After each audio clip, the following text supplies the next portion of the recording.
بسم اللہ الرحمن الرحیم۔ ناظرین، آج کی ویڈیو ماں کی ممتا ایک سچی کہانی پر مشتمل ہے، جس کا مقصد ایک ماں کی اپنی اولاد سے محبت اور اللہ کی اپنے بندے سے محبت کا موازنہ ہے۔ تو چلیے ناظرین، اپنی ویڈیو کا آغاز کرتے ہیں۔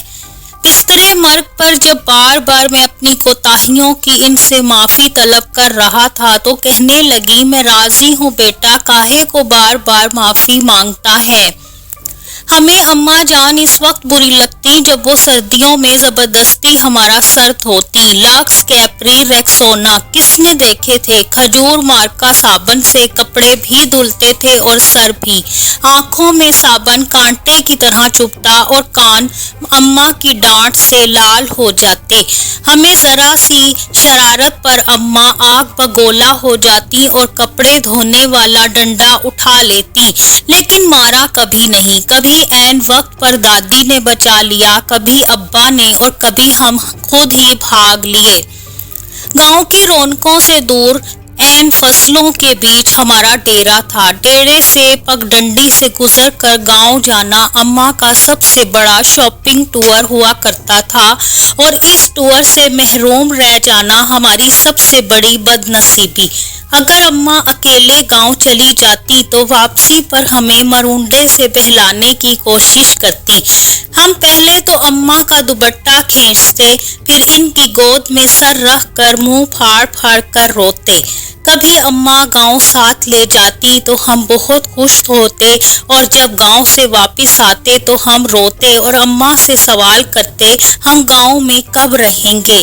اماں ایک ہی جواب دیتی، جب تو بڑا ہوگا، نوکری کرے گا، بہت سے پیسے آئیں گے، تیری شادی ہوگی، وغیرہ وغیرہ۔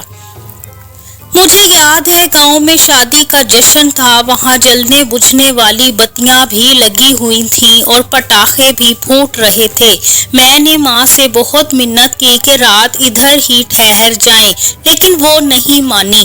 جب میں ماں کے پیچھے پیچھے روتے ہوئے واپس آ رہا تھا، میں چپکے سے واپس گاؤں لوٹ گیا۔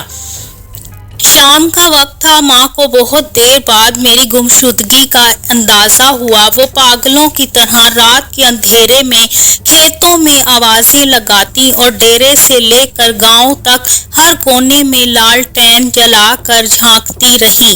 رات گئے جب میں شادی والے گھر سے ملا تو وہ شیرنی کی طرح مجھ پر حملہ آور ہوئیں۔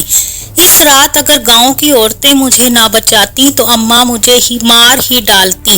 ایک بار ابو جی اپنے دوست کے ساتھ سرگودا گئے ہوئے تھے۔ میں اس وقت 6 سال کا تھا۔ مجھے شدید بخار ہو گیا۔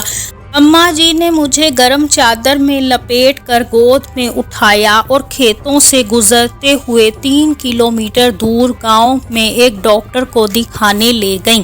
واپسی پر ایک کھالے کو پھلانگتے ہوئے وہ کھیت میں گر گئیں، لیکن مجھے بچا لیا۔ انہیں شاید گھٹنے پر چوٹ آئی۔ ان کے منہ سے میرے لیے حسبی اللہ نکلا۔ یہ واقعہ میری زندگی کی سب سے پرانی یادداشتوں میں سے ایک ہے۔ یقیناً وہ بڑی ہمت والی خاتون تھیں اور آخری سانس تک محنت مشقت کی چکی پیستی رہیں۔ پھر جانے کب میں بڑا ہو گیا اور یہاں سے بہت دور چلا گیا۔ سال بعد جب گھر آتا تو ماں گلے لگ کر خوب روتی، لیکن میں سب کے سامنے ہنستا رہتا۔ پھر رات کو جب سب سو جاتے تو میں چپکے سے ماں کے ساتھ جا کر لیٹ جاتا اور اس کی چادر میں منہ چھپا کر خوب روتا۔ ماں کھیت میں چارہ کاٹتی اور بہت بھاری پنڈ سر پر اٹھا کر ٹوکے کے سامنے پھینکتی۔ کبھی کبھی خود ہی ٹوکے میں چارہ ڈالتی اور خود ہی ٹوکا چلاتی۔ جب میں گھر ہوتا تو تھوڑا بہت ان کا ہاتھ بٹاتا۔ جب میں ٹوکا چلاتے چلاتے تھک جاتا تو وہ سرگوشی میں پوچھتی، بات کرو تمہاری فلاں گھر میں۔ وہ جانتی تھیں کہ میں پیدائشی عاشق ہوں اور ایسی باتوں سے میری بیٹری فل ہو جایا کرتی ہے۔ پھر میں نے گاؤں میں گھر بنا لیا اور ماں نے اپنی پسند سے میری شادی کر دی۔ میں فیملی کو لے کر شہر چلا گیا اور ماں نے گاؤں میں اپنی الگ دنیا بسا لی۔ وہ میرے پہلے بیٹے کی پیدائش پر شہر آئیں تو میں نے انہیں سمندر کی سیر کرائی۔ کلفٹن کے ساحل پر چائے پیتے ہوئے انہوں نے کہا، اس سمندر سے تو ہمارے ڈیرے کا چھپر زیادہ خوبصورت لگتا ہے۔ ماں بیمار ہوئی تو میں چھٹی پر ہی تھا۔ انہیں کئی دن دوائی کھلا کر سمجھاتا رہا کہ معمولی پیٹ کا درد ہے، جلد افاقہ ہو جائے گا۔ پھر درد بڑھا تو شہر کے بڑے اسپتال لے گیا۔ یہاں ڈاکٹرز نے بتایا کہ جگر کا کینسر آخری سٹیج پر ہے۔ خون کی فوری ضرورت محسوس ہوئی تو میں خود بلڈ بینک بیڈ پر جا لیٹا۔ ماں کو پتہ چلا تو اس نے دکھ سے دیکھ کر اتنا کہا، کیوں دیا خون خرید لاتا کہیں سے، پاگل کہیں کا۔ میں بمشکل اتنا کہہ سکا، اماں خون کی چند بوندوں سے تو وہ قرض بھی ادا نہیں ہو سکتا جو آپ مجھے اٹھا کر گاؤں ڈاکٹر کے پاس لے کر گئی تھیں اور واپسی پر کھالا پھلانگتے ہوئے گر گئی تھیں۔ وہ کھلکھلا کر ہنسی تو میں نے کہا، اماں مجھے معاف کر دینا، میں تیری خدمت نہ کر سکا۔ میرا خیال ہے کہ میں نے شاید ہی اپنی ماں کی خدمت کی ہوگی، وقت ہی نہیں ملا، لیکن وہ بہت فراخ دل تھیں۔ بستر مرگ پر جب بار بار میں اپنی کوتاہیوں کی ان سے معافی مانگتا رہا تو وہ کہنے لگی، میں راضی ہوں بیٹا۔ ماں نے میرے سامنے دم توڑا۔